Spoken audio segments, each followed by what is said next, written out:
Railway भरतीत विचारलेला भला मोठा प्रश्न मी समोर राहिलं तर प्रश्न पण दिसणार नाही, पण एक सिंपलचा फॉर्म्युला माहित असेल तर एका सेकंदात उत्तर येतं. ऑब्झर्वेशन जर केलं तुम्ही प्रश्नाचं तर शेवटचा जो भाग आहे एवढ्याच भागात सगळा कार्यक्रम झालाय. बाकी सगळा गणिताचा भाग हा सेम आणि सिंपल आहे. मग तुम्हाला ह्याच्यातला वेगळा भाग ओळखायचा आहे. दिलेला आहे ए बी आणि सी याचा स्क्वेअर. मग तुम्हाला याचा फॉर्म्युला जर माहित असेल, फॉर्म्युला रटून टाका. ए प्लस बी प्लस सी याचा जर स्क्वेअर करायचा असेल तर त्या ठिकाणी याचा विस्तार येतो ए वर्ग प्लस बी वर्ग प्लस सी वर्ग plus 2ab plus 2bc plus 2ac. मग ह्या 2ac वर सगळा कार्यक्रम आहे. सर ए आहे 3a आणि बी सी आहे 5c.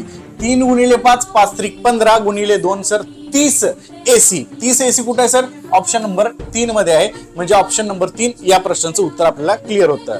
पॉइंट कळला व्यवस्थितरित्या. रेल्वेमध्ये असे सोपे प्रश्न असतात, याची मॅक्झिमम तयारी तुम्ही माझ्यासोबत करू शकता टेक्स्टबुक या ऍप्लिकेशनवर.